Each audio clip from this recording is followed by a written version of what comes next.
Caro Carlos Silva, caro Garrada, caro Secretário de Estado do Emprego, caras e caros companheiros. Bem, é com grande prazer que participo nesta iniciativa e agradeço ao Carlos Silva o convite e também, digamos, a iniciativa que faz de, nos 40 anos da UGT, apresentar realmente esta dimensão europeia e a intervenção da UGT no quadro europeu. Era um bocado disso que queria falar, mas permitam-me realçar e destacar aqui a presença do Guy Ryder, um bom amigo, o primeiro diretor-geral da OIT que vem do movimento sindical. Nós temos uma organização, a sede do diálogo social tripartida a nível mundial, que é a OIT, mas de facto todos os diretores-gerais da OIT vinham ou diretamente dos governos ou apontados pelos governos. Pela primeira vez temos um diretor-geral que vem do movimento sindical. Saudar aqui já agora vir acompanhado do diretor-geral de Lisboa, também, digamos, a nossa representante em Portugal da OIT, que muito tem feito para propagar a sua mensagem.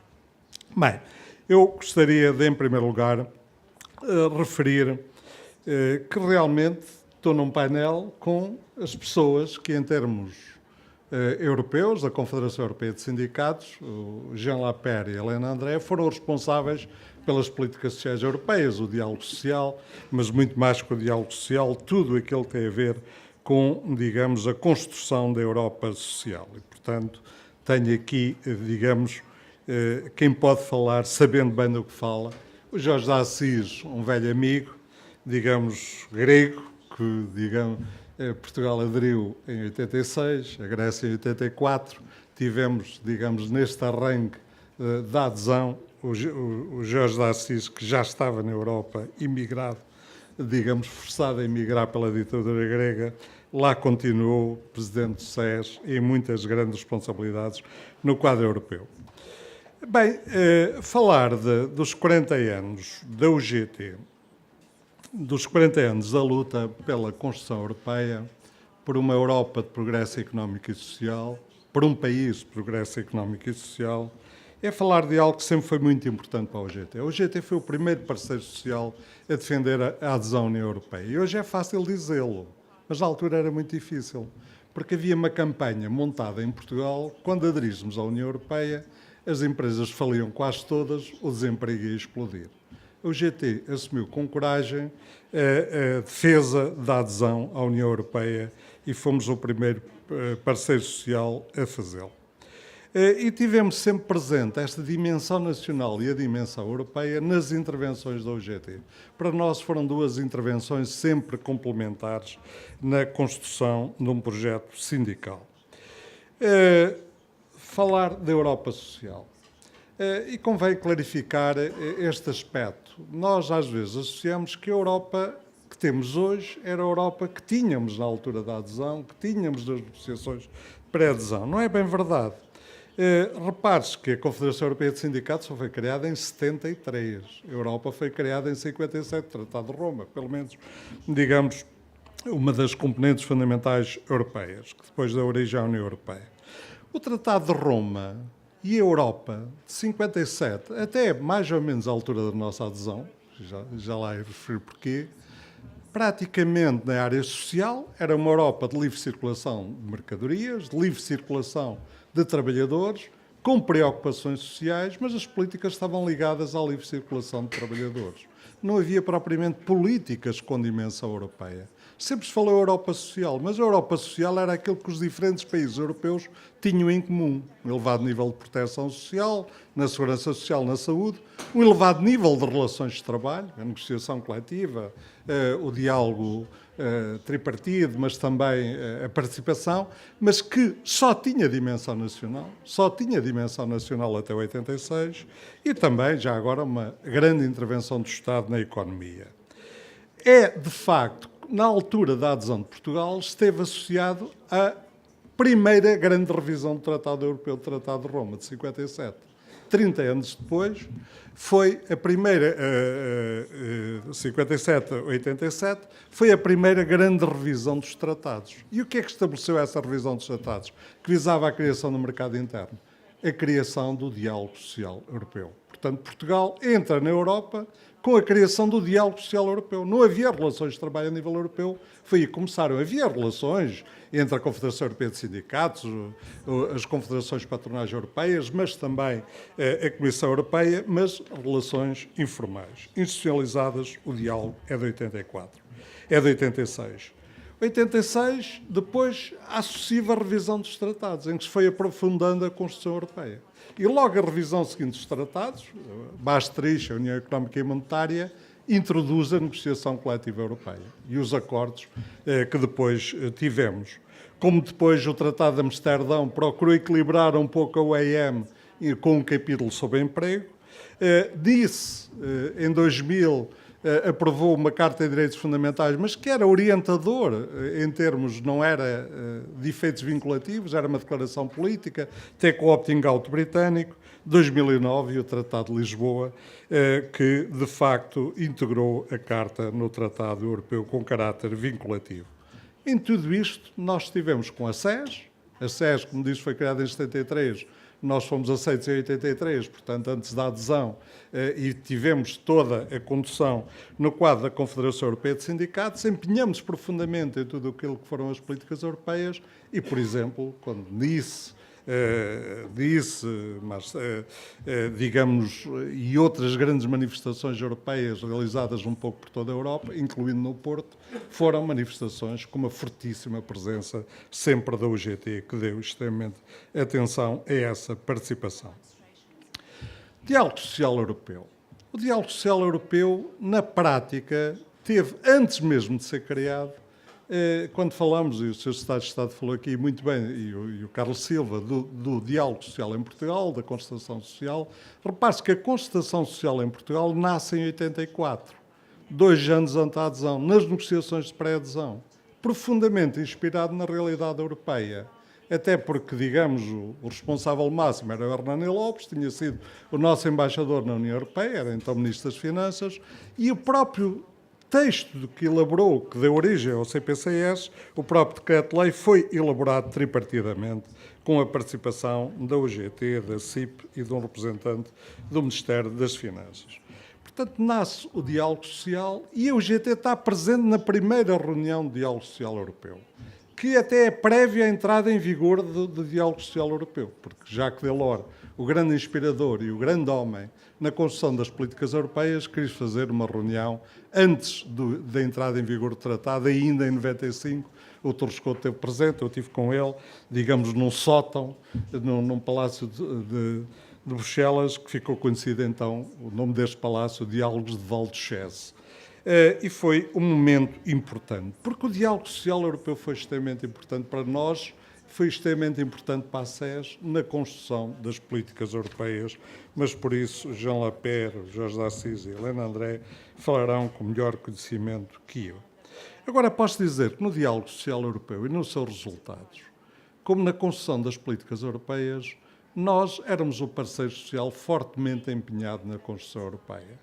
Porque o outro parceiro, não falo da CGTP, que nunca esteve muito ligado ao diálogo social europeu, à construção europeia, nestes aspectos de aprofundamento de um projeto, mas, digamos, o diálogo social europeu tinha uma característica, só tinha participante quem estava ou na SES, portanto nós e depois muito mais tarde a CGTP, ou no patronato, na Confederação Europeia do Patronato, a Business Europe, na altura tinha outro nome, a Business Europe, que só lá estava a CIP e a AIP, e depois quem estava nas empresas públicas e as empresas públicas portuguesas, até nomeadamente através de João Caravinho e outros, tiveram alguma participação neste debate.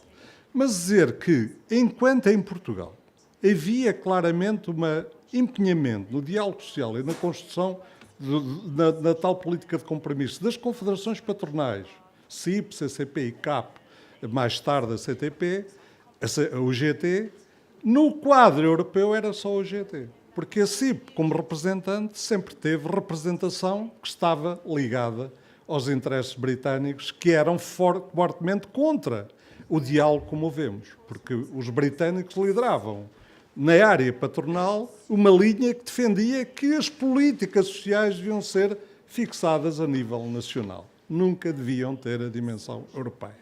Mas, apesar disso, foi possível defender depois a transposição dos acordos europeus de negociação coletiva, a transposição, digamos, daquilo que não teve legislação comunitária para nível nacional, com empenhamento também das confederações patronais, nomeadamente através da concertação social.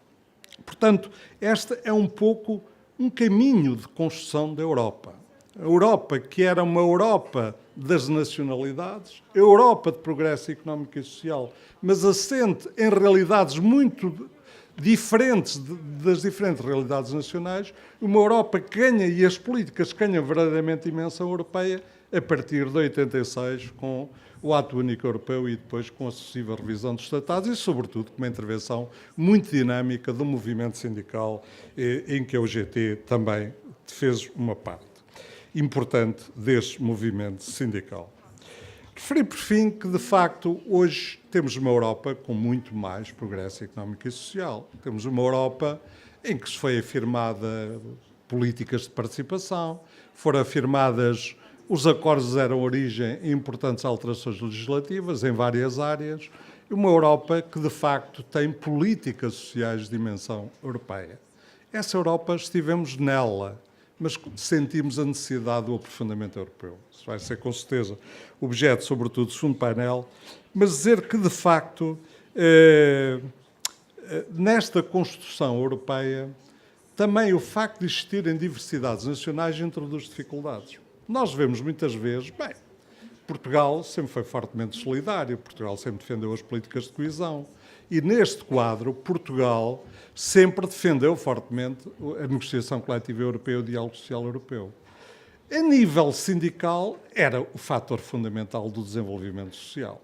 A nível patronal, acabavam por aceitar as políticas, acabavam por avançar connosco, muitas vezes, mas com maiores dificuldades, com maior divisão na área patronal. Como já disse, havia um forte bloco liderado pelos britânicos e há que, de facto, se opunham às negociações coletivas a nível europeu, se opunham, em certa medida, ao diálogo social com dimensão para obter resultados a nível europeu.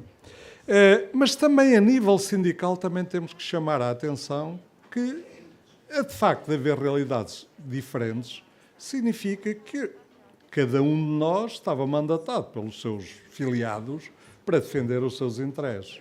E para os países mais avançados, por vezes era difícil aceitar acordos que nivelavam por baixo.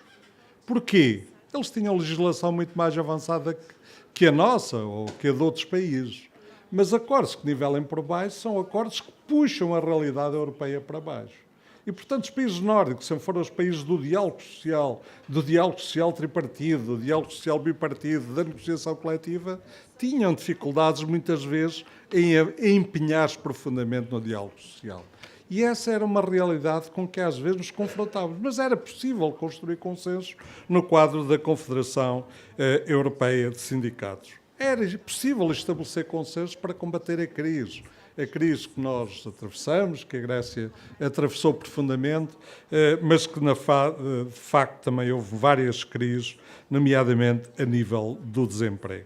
Portanto, a dimensão europeia, muitas vezes, puxa a nossa realidade dos países menos avançados para cima, mas também tem problemas relativamente a, eventualmente, construir referenciais mais baixos do que é a média de outros países, e temos que compreender bem essa situação.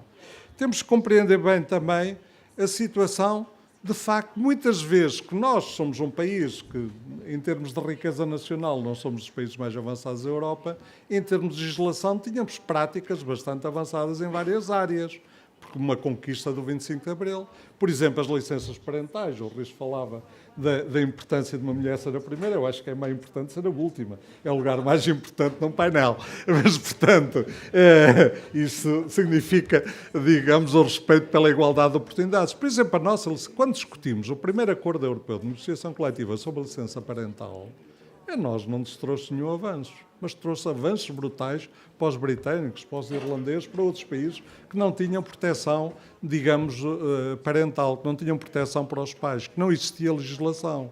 Portanto, muitas vezes também não são os países mais atrasados ou mais pobres que têm uma legislação menos avançada, e isso também se confronta no diálogo social. Por isso, digamos, e para terminar, dizer isto, nós hoje confrontamos-nos com uma Europa que, digamos, privilegia o económico, o financeiro, o monetário, em que muitas vezes é difícil passar as mensagens sociais. Uma Europa que não é verdadeiramente ainda a Europa que queremos. É a Europa que queremos, que nos obriga a lutar por construir permanentemente. É uma Europa de progresso económico e social. Mas temos bem presente que hoje as políticas contra a imigração, as políticas muitas vezes até contra a livre circulação. A Europa foi construída na base da livre circulação de trabalhadores. É evidente que todos os países, nomeadamente nas suas administrações públicas, constroem barreiras para não haver livre circulação de trabalhadores. Passado 30 ou 40 anos do Tratado de Roma, a livre circulação de trabalhadores era praticamente inexistente na administração pública. Hoje está um pouco mais avançado, mas os países introduzem sempre barreiras. E hoje permanecem novas barreiras, barreiras na prestação de serviços, barreiras em várias áreas. Esta Europa, que alguns pretendem uma Europa que volta ao nacionalismo do passado, é a Europa dos populismos. Como é que se combate esta Europa? Combate-se, em primeiro lugar, construindo uma Europa forte, uma Europa de cidadãos, uma Europa das pessoas, em que, de facto, os trabalhadores, mas também a comunidade, as pessoas em geral, os cidadãos, se sintam respeitados e sintam que essa é a sua Europa. Nós queremos uma grande Europa com uma grande potência a nível mundial, uma potência económica, mas também a Europa que tem dimensão política, que é o único grande bloco a nível mundial com dimensão política e não simplesmente com dimensão económica, com dimensão social, com dimensão cultural. Essa Europa tem que ser qualquer coisa de extremamente importante no quadro da globalização, no quadro de maior justiça social. Essa Europa, nós precisamos dela, porque é a Europa que responde ao desafio de combater os populismos, combater os extremismos, ser a Europa da integração, ser a Europa de todos nós. Muito obrigado.